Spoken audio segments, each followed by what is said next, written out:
I would like to call upon the stage Mr. Omkar S Khuntia to ideate and educate us on respective. Can we have a huge round of applause to welcome Sir? Sir is here to let us know how AI is structured for a better tomorrow. I would like to ask all of you to sit all, fasten your belt, and get along with the roller coaster that has already been started. Over to you, sir. Hi everyone. I think this one is the last talking session of this event. And I believe this one will be one of a kind and it will be different because हम science की तरफ से हैं यहाँ पे. So I'll be talking about scientific discovery as well as one case upon the business strategy.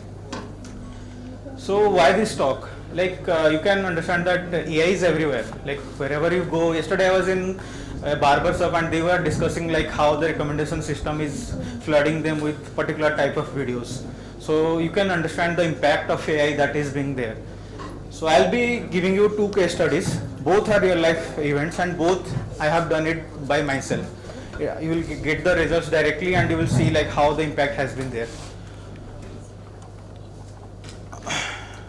So definitely that this is your fundamental ML that you have been going through your college life, and I would request you to listen it properly. And most of the interviews that you will be going through, they will be asking you the core ML stuff. No one will be going for the higher level of stuff. The fundamentals are the basic, and you have to know why it is there.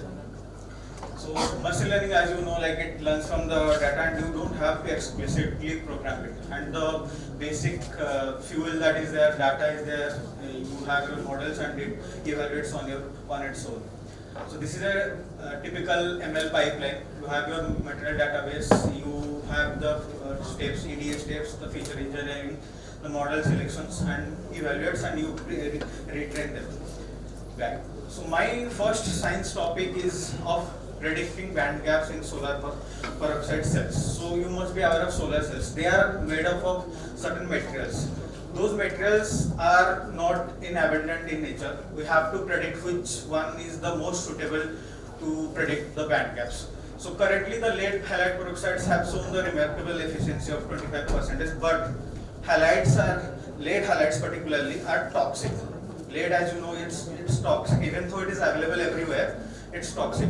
So the challenge that we've had faced is that we had to replace toxic lead, and we needed something that is more stable and that is thermally, environmentally more stable one. So we went on to get one double peroxides. That's pure science, physical chemistry side, like pure double peroxides, which will give you a more stacked structure. And the two cations will give you a lesser band gap. So the lesser the band gap is, the better it is to excite an electron and you get the solar cells. So there are a lot of oxide double peroxides. So how can we predict them? If you go by the traditional methods, it will take 4 days to predict one material. But with the help of AI ML, which would, like for 200 compounds, it would have taken 1800 days, which is approximately 3 years. So we have did it in like hardly 2 weeks of time.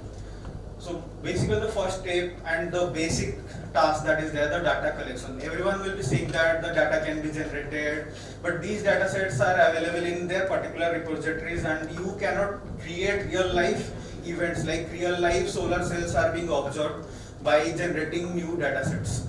These are the different types of data sets that we had to explore, and there will be human intuition that you have to incorporate. You cannot go definitely like we have the data set and we will go and train it. For example, in our case, you can see there is a particular spike. These are the metals. Metals are not required for predicting the band gap. So we had to discard them and we got a required data set. Then the next step is the basic feature engineering steps. So what are the features that we need to incorporate? There are different materials repository which give you different types of features. For example, like as I said, showed in the previous slide, there will be three or four types of materials repository. But we had to choose the structural models and the composition models, like the atomic number, electronegativity, the specific gravity, all those features we had to choose, and upon that, there you can specifically see that 2 number has been added. 83 from 87 from this one, 134 from this one. There will be some features we have which we had to discard, and 2 specifically, as I remember, space group and formation energy. Those are from theoretical background. So this is pure application of AI in research. So based on that, we got our feature sets, and next comes the pure foundational ML basic stuff. You remove your NaN values, you replace them with mean imputation stuff. You might be knowing like how to impute things. Then there will be string values, you have to encode them, and with you have to also check what the correlation matrix of different features. So to reduce the number of features, there are like you will plot the R square value upon the number of features. At this particular point, that you can see that the R square doesn't improve beyond a point. So there is no point of taking features beyond this level. So I would say that at this point we stopped, and we will be taking this number of features so that our computational level will be lower and we will be getting the similar accuracy. So once the same feature input has removed the highly correlated features, and you have to do your univariate bivariate analysis. These are also very specific statistical analysis that you have to do. Univariate analysis is like mean, median, mode. You have to analysis like what's the range of the data set that you have to include, and bivariate analysis like how two variables are related. So based on that, you will calculate your feature importance, and also the univariate variable analysis will help you to understand the outliers. You have to remove the outliers. So apart from next step would be to scale. So you must be knowing that in a series of features, some data sets will be having numerical single digit numbers, some are in 10-digit numbers. So you have to scale it down to 0 to 1. And next step would be to reduce the most of the steps that we are doing is to standardize the values and to reduce the dimensionality, so that we'll have less features, but the information is not lost. So in PCA, what you do usually, there will be like 10 features, but combination of 2 or 3 features will be having one component, like 3D, and 3D will be superimposed in a 2D plane. You won't be losing your information, but the matrix will be lessened down. And based on that, we got our features, and next step would be the model selection. This is the easiest part of machine ML building, I would say. You have your machine learning models, and most of the companies that you will go and work, if you are working in core ML, they will be using typical optimization model like SLSQP or regression models. But if you want to get the highest results in pure classic basic ML thing, the XGBoost and random forest, they give us the best results. And that have a reason also, because these are models which works on the ensemble technique. Ensemble means there will be multiple ML models working together on the same data sets, but the data sets will be divided into groups. Random forest, as you know, works on the bagging principle. Bags of data sets will be there. It will be working on each bag will have one decision tree, and multiple decision trees will create a random forest. Similarly, what XGBoost do is that one data set will be there, there will be error coming out of that particular data set. So which weights are increasing the error, that it will work on those errors. In our case, XGBoost gave us the best results, and we had these are the evaluation metrics that is being used for regression: the mean absolute error, R square, mean square, RMSE. Similarly, for classification things, if you want to ask me any specific things upon these things, you can ask me later on. So once your model is done, there might be chances that the model is overfitted. The best thing that you can do is cross-validation check, and that's what we did here also. You can see what cross-validation does is that if you go by the basic is that if there is 1,000 number of data sets here, some data sets are collated at a particular point, and you are testing on those data sets, then your accuracy might be higher. So if you cross-validate it, it will bucketize multiple data sets, and it should be a random sample, and all of the values will be taken care, like whole range will be taken care. So once you check that, you won't if your accuracy comes good, it's for us it was 90.33% with a plus minus of 2.03, and for classification also it was a 86%.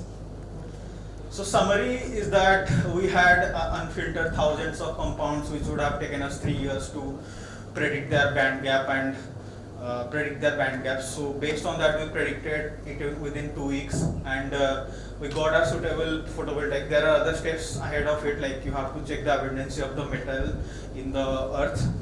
Based on that, the companies which are working on solar cell, this has been a published work, and they will be taking care of the band gap values. Sometimes even the compounds are not existent in nature, which we have predicted also. So you can get your suitable photovoltaic case. This is one of the science case. I'll be going to the business strategy next onward. So the business strategy is the market mix modeling. This is a typical statistical model that works on for a company, they want to invest in their revenue in different channels. Few of the channels will be TV, newspaper, but there are also the distribution, price, competition, what's there in the trend. So how they will channelize their money.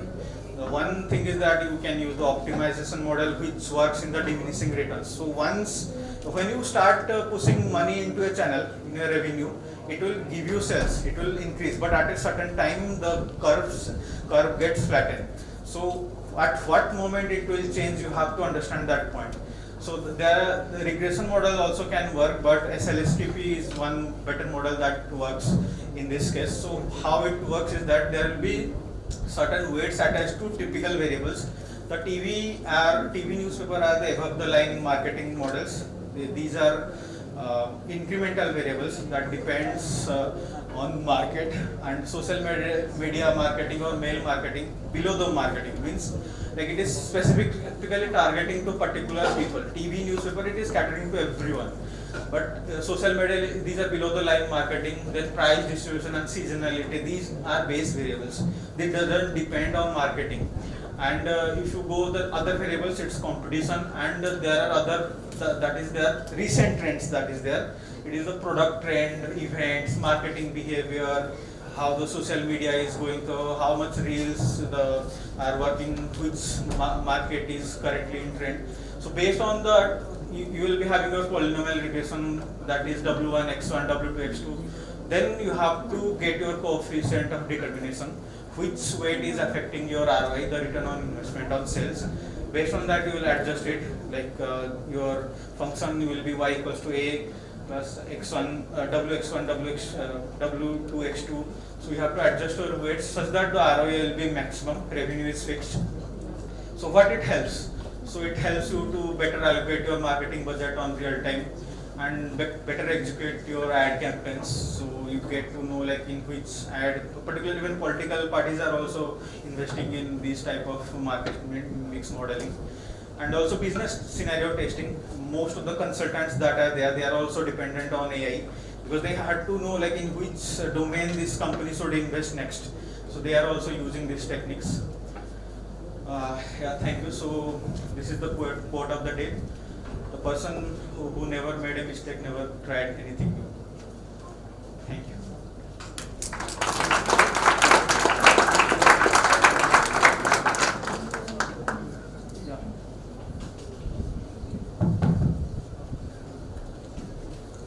Guys, that was a fabulous education that we just had. So, how many of you have some queries to pose now? Questions किस के पास हैं? If you don't, Anyone? We can talk now. Basic doubt, any basic doubt? MMX समझ में आ गया आपको? You can The talk. graphs that were shown. Okay. We can later on pull off the questions from our.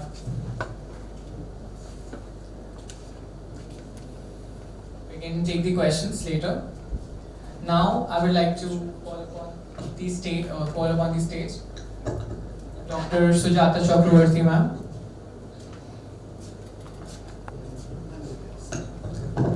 I would like to request ma'am to kindly felicitate sir.